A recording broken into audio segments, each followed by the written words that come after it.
trouvons un moyen pour calculer la longueur d'un cercle. Commençons déjà par étudier la situation avec 4 exemples pour lesquels je vais mesurer la longueur du tour. Je me suis pour cela muni d'un mètre de couturière et je vais faire le tour des boîtes pour pouvoir mesurer à chaque fois la longueur. Pour la plus grosse, je trouve un tour de 31,4. Pour la suivante, 23,3. Vient ensuite un contour de 21 pour la troisième boîte. Et pour la rikiki, c'est 17. J'ai donc mesuré, plus ou moins précisément, avec mon mètre, le tour de chaque boîte, ce qui correspond à la longueur de chaque cercle qui se trouve sur le dessus. Mais de quoi peut dépendre cette longueur de cercle? Eh bien, plus la longueur du cercle est grande, plus son rayon sera grand. Je pourrais donc essayer de mesurer le rayon pour voir s'il y a un lien entre la longueur du cercle et la longueur du rayon. Mais comme je n'ai pas le centre de la boîte, je vais plutôt mesurer le diamètre. Alors, j'obtiens 10 cm pour la grande, 7,4 pour la moyenne, 6,7 pour la petite et 5,4 pour la rikiki. J'ai reporté dans un tableau les mesures effectuées. La première ligne indique les mesures pour le diamètre en centimètres et la deuxième ligne du tableau reporte les circonférences, c'est-à-dire les périmètres de cercle, les longueurs de cercle qui ont été mesurées. Comment passe-t-on du diamètre à la circonférence?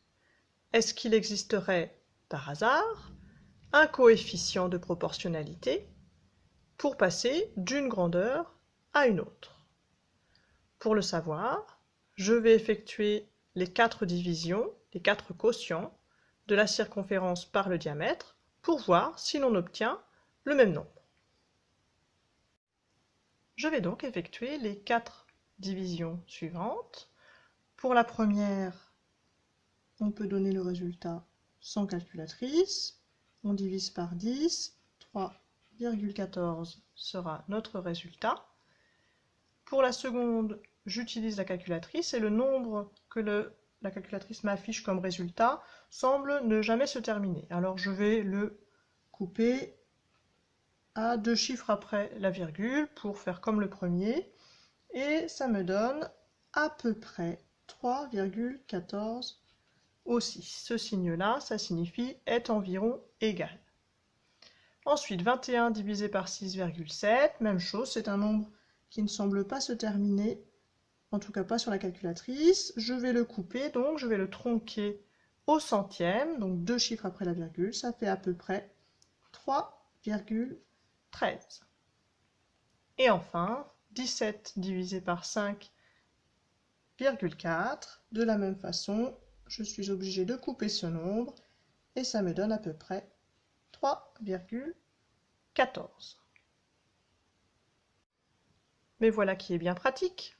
Il semblerait que pour passer du diamètre à la circonférence du cercle, il faille multiplier par un nombre qui soit à peu près égal à 3,14. Ce que nous avons trouvé est un peu plus grand parfois, un peu plus petit d'autres fois. Cela dépend peut-être de l'imprécision des mesures effectuées. Notre tableau serait-il alors un tableau de proportionnalité? Et ce nombre qui nous permet de passer du diamètre à la circonférence, quel est-il? Visiblement, il vaut à peu près 3,14. Comment pourrais-je l'appeler ce nombre? Il peut permettre d'avoir le périmètre du cercle. Alors, je pourrais l'appeler P, puisqu'il permet d'avoir le périmètre du cercle. Allez, je vais l'appeler P, mais pour que ce soit un peu plus exotique, je vais utiliser une lettre grecque. Et cette lettre grecque, c'est pi. Pi, c'est cette lettre grecque que vous trouvez sur les calculatrices. Et quand on tape dessus, elle nous affiche un nombre qui est à peu près égal à 3,14. À retenir donc cette formule qui nous permet d'obtenir le périmètre d'un cercle. Il suffit de multiplier le diamètre par ce fameux nombre pi, qui vaut à peu près 3,14, et on obtient le périmètre, c'est-à-dire la circonférence du cercle. On peut aussi changer un petit peu cette formule pour que ce soit plus pratique quand on connaît juste le rayon. Puisque le diamètre, c'est 2 fois le rayon, je peux dire aussi que quand on multiplie 2 fois le rayon par pi, alors on obtient le périmètre du cercle.